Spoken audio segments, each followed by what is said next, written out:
राजधानी लखनऊ के विभव खंड मंत्री आवास के सामने ऑलवेल मेडिकल सेंटर का आज भव्य उद्घाटन किया गया। उद्घाटन के मौके पर उप मुख्यमंत्री ब्रजेश पाठक मौजूद रहे। उप मुख्यमंत्री ब्रजेश पाठक ने दीप प्रज्वलन कर ऑलवेल मेडिकल सेंटर का भव्य उद्घाटन किया।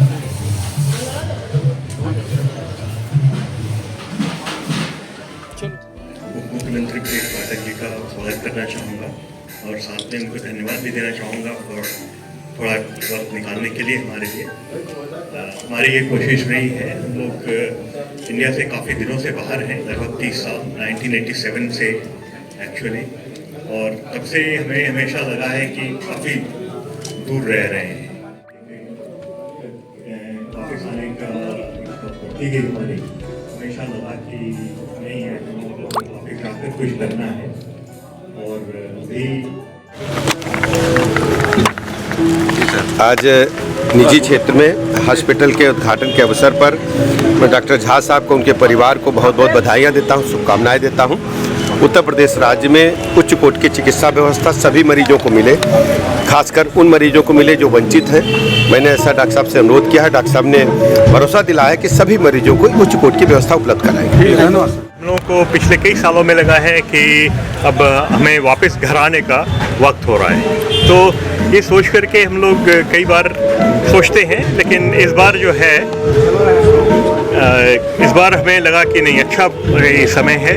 और गवर्नमेंट भी हमारा भी जो यूपी में है काफ़ी हेल्पफुल रही है, और गवर्नमेंट ने कई ऐसे वेलकम, कई बार मोदी जी ने भी कहा है आप सभी वापस आइए, इन्वेस्ट इन इंडिया एक बड़ा ये है उनका। तो वो सब को ध्यान में रखते हुए हमने लखनऊ चुना कि एक हिंदी बेल्ट है, उत्तर प्रदेश, हम लोगों का घर बिहार है, बट हम लोगों ने डायलिसिस सेंटर ये शुरू किया है। हमारा फोकस है आउट पेशेंट डायलिसिस पे, मतलब कि जैसे अभी जो है इंडिया में मोस्टली लोग डायलिसिस कराने अस्पताल के अंदर जाते हैं, कोई भी अस्पताल हो, छोटा अस्पताल बड़ा अस्पताल, तो वहाँ से फिर डायलिसिस करा के घर आते हैं। जैसा कि मुख्यमंत्री जी ने कहा कि गरीब आदमी, गरीब पेशेंट वापस ना जाए, उसको आप कैसे देखा के चलाए? देखिए, दो तीन हो गए अब तो। आयुष्मान अच्छी, मतलब कि सरकार की तरफ से हर वर्ग के लोगों को हर तरह की सुविधा मिल ही रही है। और सर मान लीजिए जिसके पास आयुष्मान कार्ड नहीं है और आ जाता है, वो अफोर्ड नहीं कर पाता है, उसके लिए क्या सुविधा? तो उसके लिए सुविधा ये है, देखिए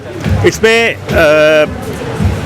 हम लोग कई ये कर सकते हैं। हमने जब ये बनने का आया था, जब हमारे दिमाग में आया, तो हमने सोचा था कि हमेशा एक बेड हम रखेंगे कि जो नहीं अफोर्ड करते हैं उनके लिए, और उनके ऐसा हो कि कोई भी वापस बिना दवा के या बिना इलाज के वापस ना जाए। और कई बार है कि मान लीजिए एक मिनिमम कॉस्ट होती है, जैसे कि कुछ चीज़ हैं जो ठीक है, लेकिन कुछ चीज़ें हैं जैसे जो डिस्पोजेबल आइटम्स हैं तो वो महंगी नहीं है अब। कि अच्छा ये हो गया है कि अब हर आदमी को डायलिसिस के लिए 5,000 रुपये का बिल नहीं आता है, अब उसके दाम भी कम हो गए हैं, और उसमें भी हम डिस्काउंट दे सकते हैं। उसमें भी हम ओवर टाइम, कई होता है कि सर ऐसा अभी हमारे पास पैसा नहीं है, लेकिन अगले महीने से मेरी जॉब लगने वाली है और तब से हम, तो ठीक है, अगर ऐसा है तो हम एडजस्ट करेंगे। तो हम ऐसा कोशिश करेंगे, हमारी कोशिश हमेशा ये रहेगी कि हर कोई इलाज लेकर ही जाए। मेरे पिताजी, मेरे माताजी दोनों डॉक्टर थे नौगछिया में, तो आज तक हमारे वहाँ से कोई नहीं वापस गया है। तो किस स्पेशलिटी किस चीज़ का I'm sorry, किस चीज़ का स्पेशलिस्ट है आपका? हम लोगों का प्राइमरी फोकस है नेफ्रोलॉजी एंड डायलिसिस और डर्मेटोलॉजी एंड एस्थेटिक केयर। तो नीचे हमने डायलिसिस रखा है और ऊपर में एस्थेटिक केयर है।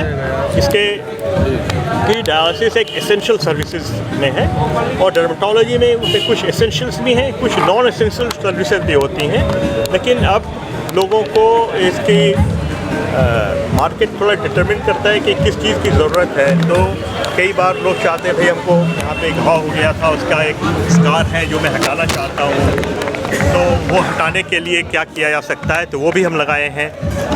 Laser treatments, scar removal treatment, तो उसमें भी है कि कोई गरीब की बच्ची हो, उसके स्कार हो गया हो, उसके कारण उसकी शादी ना, दुख की बात है, लेकिन ऐसा होता है। सर एक बार आपने इंट्रोडक्शन दे दीजिए अपना परिचय। मेरा नाम रोमिन झा है, मैं फिजिशियन हूँ। मैं बिहार से हम लोग बिलोंग करते हैं, बट मैंने दिल्ली यूनिवर्सिटी में अपनी पढ़ाई की। उसके बाद से मैं अमेरिका में एरिज़ोना में हम लोग रहते हैं, और वहाँ पे मैं लगभग 30 साल से यूएस में प्रैक्टिस कर रहा हूँ। अभी भी हम एक्टिव प्रैक्टिस देश सेवा के लिए वापस आए। हाँ, अब हम लोग वापस मेरी वाइफ एक्चुअली पिछले 4 महीने से यहीं रह के पूरा सारा काम बनवाने का, जो रीमॉडलिंग का काम है, पीछे लग के ये फर्नीचर, ये इक्विपमेंट, वो सब उन्होंने ही देखा है। मैं काम करता हूँ 2 हफ्ते, और 2 हफ्ते मेरा काम ऐसा है कि मैं 2 हफ्ते कर सकता हूँ। तो मैं 12 घंटे का शिफ्ट करता हूँ, 7 दिन, तो 84 घंटे हो जाते हैं। वो हो गया लगभग 2 हफ्ते का काम, मतलब 4 हफ्ते का काम मैं 2 हफ्ते में करके मैं 2 हफ्ते यहाँ आता हूँ।